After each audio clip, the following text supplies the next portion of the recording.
Greetings, fellow captains, and welcome back to another episode of World of Warships Legends with the Hive Hand. And today we're going to do a little bit of an educational video. We're going to try and basically help teach everyone some virtues, some gameplay tips, particularly for cruisers, cruise players. Now, I tend to play a lot of British light cruisers. British light cruisers are incredibly squishy. You have to be very careful with your positioning. You've got to know when to attack and when to not attack. But in all fairness, this playstyle transfers well to basically every class of ship in the game. So you've got to be aware of your sort of concealment, aware of your spotting. You've got to know essentially when to strike. So here we are in on the Atlantic in none other than the premium Tier 7 British cruiser, the Plymouth. So the Plymouth, very light cruiser, 16mm of armour on the nose, for example, so you can't bow tank anything. This is not an Edinburgh.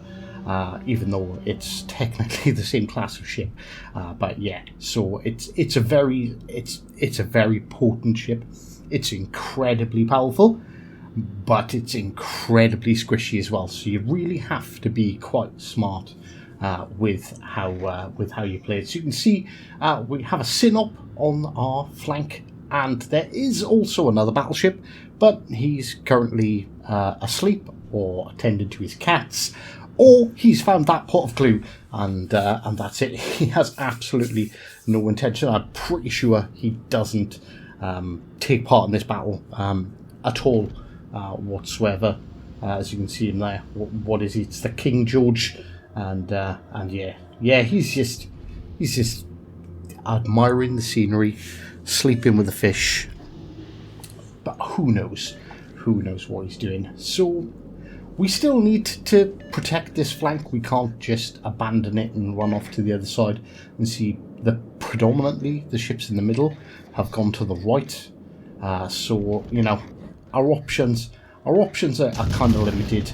I see that I am behind an island here. I think it's probably safe for me to take that shot at that New Mexico, which we managed to get off. And we managed to score. We have 5,000 damage, not bad for a completely free shot.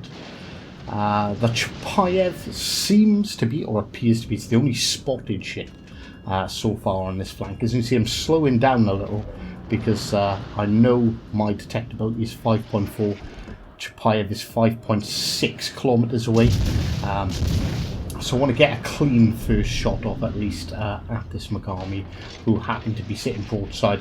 He instantly turns out and starts kiting, so we know exactly what type of player we're playing against.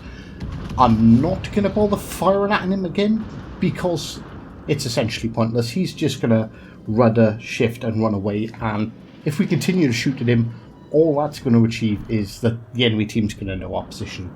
So we stop shooting our guns. Chapayev has gone behind the island. Chapayev's kind of infamous for being a HE spammer, and particularly at range, so I don't think he's going to make any attempts to push out anytime soon. We're having a look there. The Helena's pushing over behind this island. There was something else. We did see a couple of shells heading our way. So there is a fourth ship over here, although that fourth ship at this time is unspotted until right now. And there it is. We have detected it. And the fourth ship is an Iowa. So we have a Megami, a Chapayev, an Iowa, and a Helena all over on this flank. And it's just myself and this Synop. Now, should I be firing my guns? And, oh, there we go. The King George, it was a King George, wasn't it? Did wake up. He awoke and, yeah, buggered off to the other flank. GG's. Good play. It's okay.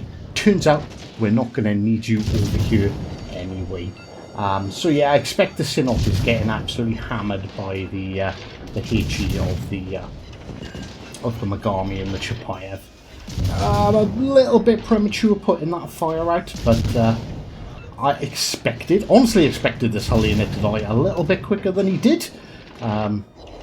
partly probably due to bad shots by myself, but the Sinop manages to eke it out and finish him off. Although I suspect he wouldn't have particularly lasted much longer anyway. Right, so we've pushed ourselves right up to this island. The Iowa is still 12.1 kilometers away. The Chapayev, as expected, is sitting right behind this island. Our sonar is keeping him lit up at the moment. And what I'm doing is you can see the rest of the enemy ships are over on the other flank, and the enemy ships have actually been dying out quite quickly. I know some people say that was a completely wasted salvo. My front guns there. Wasn't expecting to hit the Iowa with the front. I was expecting to hit it with the back. I am spotted, but the Iowa is not shooting at us, so the Iowa has not got shots on us.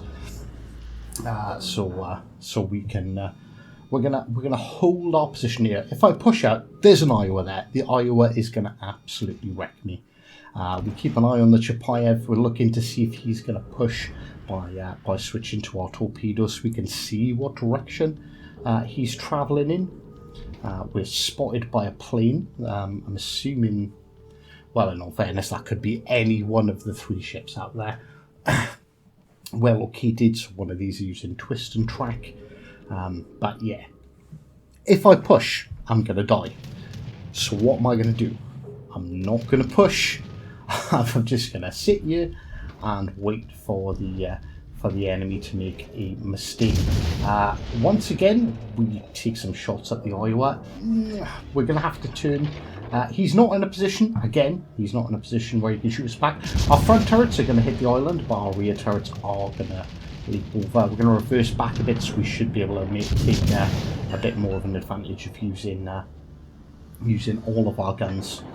And we're gonna I say slowly. This is a Plymouth. This is okay. Plymouth is a little bit more powerful than the rest, but this is one of the strong points of all the British cruisers. Broadside battleships in the superstructure, they do huge damage, and we hit the Chapayev for 6 citadels. He hasn't fired his guns, which means he's fired his torps, so we're going to turn in and safely avoid them as well.